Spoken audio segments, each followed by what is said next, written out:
Hello my dear students, welcome to the next session. In previous session we discussed about the experimental observation of photoelectric effect. In today's class we are going to discuss some graph regarding about the experimental observation on photoelectric effect. The first graph is how the effect of intensity of incident radiation on photoelectric current. So photoelectric current ಅಲ್ಲಿ intensity effect ಹೇಗೆ depend ಆಗಿರುತ್ತೆ ಅಂತ. So let us consider the graph. So the graph is plotted intensity of radiation versus photo electric current. ಅಂದರೆ ಗ್ರಾಫ್ನ intensity of radiation versus photo electric current plot ಮಾಡಿದ್ದೀವಿ. So you will get a straight line. Straight line ಮೇಲೆ meaning ಏನು?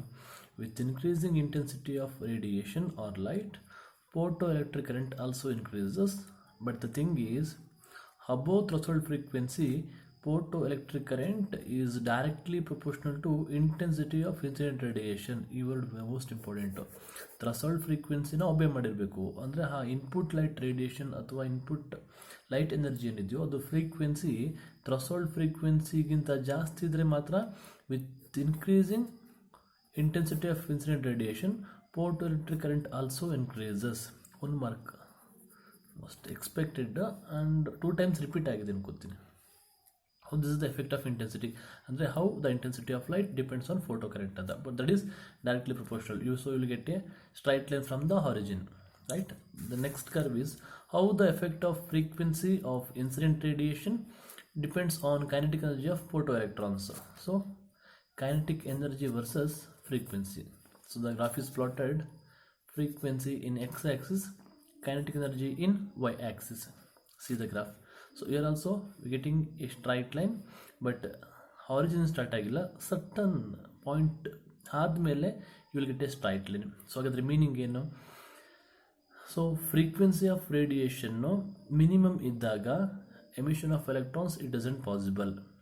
ಯಾವಾಗ frequency threshold ಫ್ರೀಕ್ವೆನ್ಸಿಗಿಂತ ಜಾಸ್ತಿ ಇದೆಯೋ, so ಯಾವಾಗ ಫ್ರೀಕ್ವೆನ್ಸಿ ಥ್ರೆಶೋಲ್ಡ್ಗಿಂತ ಜಾಸ್ತಿ ಇದೆಯೋ then only with increasing frequency kinetic energy of electrons also increases ಅನ್ನೋದು ಕನ್ಕ್ಲೂಷನ್. ಸೀತಕರ್ above threshold frequency the maximum kinetic energy of photo electron is directly proportional to frequency. See maximum kinetic energy of photoelectrons is directly proportional to frequency. Directly proportional ಅಂದ್ರೆ ಏನು? Frequency ಜಾಸ್ತಿ ಆದಾಗೇ kinetic energy of electrons ಜಾಸ್ತಿ ಆಗ್ತಿರುತ್ತೆ, ಅಂದರೆ emission of electrons ಜಾಸ್ತಿ ಆಗ್ತಿರುತ್ತೆ. Consequently stopping potential is directly proportional to frequency of incident radiation. Even stopping potential also directly proportional to frequency of incident radiation. ಇದನ್ನು next ಗ್ರಾಫಲ್ಲಿ ಹೇಳ್ಕೊಡ್ತೀನಿ. Stopping potential frequency ಮೇಲೆ ಹೇಗೆ ಡಿಪೆಂಡ್ ಆಗಿರುತ್ತೆ ಅಂತ, ರೈಟ್? ಸೊ ಅಂದರೆ different frequency of light having different stopping potential ಅಂತ. Next graph plot ಮಾಡಿದಾಗ you will get some ideas. So ಯಾವುದೋ ಒಂದು ಲೈಟ್ ತೊಗೊಂಡಿದ್ದೀವಿ, ಆ ಲೈಟ್ ಫ್ರೀಕ್ವೆನ್ಸಿ ಸಮಥಿಂಗ್. ಯಾಕೆಂದರೆ ಫಾರ್ ಎಕ್ಸಾಂಪಲ್ ವೈಟ್ ಲೈಟ್ ಅಂತ ತೊಗೊಂಡ್ರೆ that light consisting of 7 colours VIBGYOR. So violet to red ಬರುತ್ತೆ. ರೆಡ್ಗೆ ವೇವ್ಲೆಂತ್ ಜಾಸ್ತಿ ಇದೆ, ಸೊ ಹಾಗಾದರೆ ಫ್ರೀಕ್ವೆನ್ಸಿ ಕಡಿಮೆ ಇರುತ್ತೆ. ಅಥವಾ ವೈಲೈಟ್ಗೆ ಫ್ರೀಕ್ವೆನ್ಸಿ ಜಾಸ್ತಿ ಇದೆ ಅಂದರೆ ವೇವ್ಲೆಂತು ಕಡಿಮೆ ಇರುತ್ತೆ. ಅಂದರೆ ಲೈಟು ಅಥವಾ electromagnetic radiation it depends on wavelength as well as frequency. So ನಾವು ಯಾವ ಲೈಟ್ ತೊಗೊಂಡಿದ್ದೀನೋ, ಫಾರ್ ಎಕ್ಸಾಂಪಲ್ UV, ಆ ಫ್ರೀಕ್ವೆನ್ಸಿಗೆ ಈ ಸ್ಟ್ರೈಟ್ ಲೈನ್ ಗ್ರಾಫ್ ಸಿಕ್ಕಿದ್ರೆ ನೆಕ್ಸ್ಟ್ ಇನ್ನೊಂದು ಯಾವುದಾದ್ರೂ ಸೂಟಬಲ್ ಫ್ರೀಕ್ವೆನ್ಸಿ ಆಫ್ ಲೈಟ್ನ ಕನ್ಸಿಡರ್ ಮಾಡಿದಾಗ ಅದಕ್ಕೆ ಡಿಫ್ರೆಂಟ್ ಫ್ರೀಕ್ವೆನ್ಸಿ ಇರುತ್ತೆ. So will get a different point of increasing curve. But frequency threshold ಫ್ರೀಕ್ವೆನ್ಸಿನ ಒಬೆ ಮಾಡಿದ್ರೆ definitely with increasing frequency kinetic energy of electrons also increases. Next point, stopping potential. 1 mark most important. So stopping potential ಅಂದರೆ photoelectric effect experimental ಅಬ್ಸರ್ವೇಷನ್ಸಲ್ಲಿ ನಾನು last ಪಾಯಿಂಟಲ್ಲಿ ಹೇಳಿದ್ದೆ, the photo electric current just become zero ಅಂತ. The photo electric current just become zero ಯಾವಾಗ? At a particular negative voltage it is called stopping potential. ಓಕೆನಾ? With decreasing intensity of light ಅಥವಾ with decreasing a voltage photo electric current also decreases, but zero ಬಂದಿರಲ್ಲ. ಅದು zero ಬರಬೇಕಂದ್ರೆ ಅದ್ರ ಪೊಲಾರಿಟಿನ interchange ಮಾಡಿ negative ಪೊಟೆನ್ಷಿಯಲ್ನ anode ಕೊಡ್ತೀವಿ. ಅಂದರೆ with increasing negative voltage somewhere photo electric current zero ಆಗುತ್ತೆ, ಆ ಪಾಯಿಂಟೇನೆ ಸ್ಟಾಪಿಂಗ್ ಪೊಟೆನ್ಷಿಯಲ್ ಅಂತ. ಅದರಲ್ಲಿ ಏನಾಗಿರುತ್ತೆ, there is no chance to emission of electrons. Next ಗ್ರಾಫಲ್ಲಿ ನಾನು ಅಗೇನ್ ಅದನ್ನು ಡಿಸ್ಕಸ್ ಮಾಡ್ತೀನಿ, ಬಟ್ ಒಂದು ಮಾರ್ಕ್ ಮೋಸ್ಟ್ ಇಂಪಾರ್ಟೆಂಟ್ ಕೇಳ್ತಾರೆ ಆ್ಯಂಡ್ ಕೇಳಿದ್ದಾರೆ. So what is stopping potential? It is the minimum negative potential given to the anode at which photoelectric current becomes zero. Again ಅದನ್ನು discuss ಮಾಡ್ತೀನಿ. So ಒಂದು mark most important, ಯಾವುದೋ ಒಂದು particular negative ವೋಲ್ಟೇಜ್ಗೆ complete emission of electron zero ಆಗುತ್ತೆ. Electron emission zero ಆಗಿದೆ ಅಂದರೆ definitely ಫೋಟೋಎಲೆಕ್ಟ್ರಿಕ್ current zero ಇರುತ್ತೆ. That potential V call it as stopping potential. Almost V0 ಅನ್ನೋ ಫಂಕ್ಷನ್ ಟರ್ಮಿಂದ ಅದನ್ನು ಅಬ್ರಿವೇಟ್ ಮಾಡ್ತೀವಿ. Right. Again saturation current, it means constant current ಅಂತ. So ಅದು ಒಂದು ಗ್ರಾಫ್ ಪ್ಲಾಟ್ ಮಾಡಿದಾಗ C, so the graph is plotted voltage versus photo electric current ಅಂದ್ಕೊಳ್ಳಿ.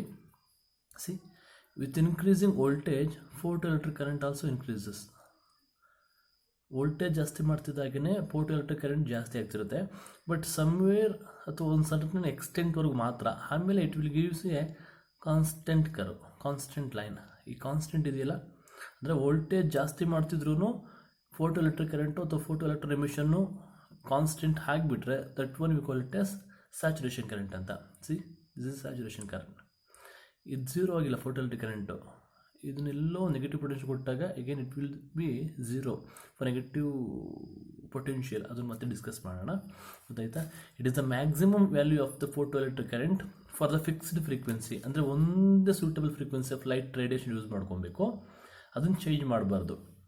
But ನೀವೇನು vary ಮಾಡ್ತೀರಾ, with fixed intensity of radiation use ಮಾಡಿಕೊಂಡು with increasing potential photo electric current also increases.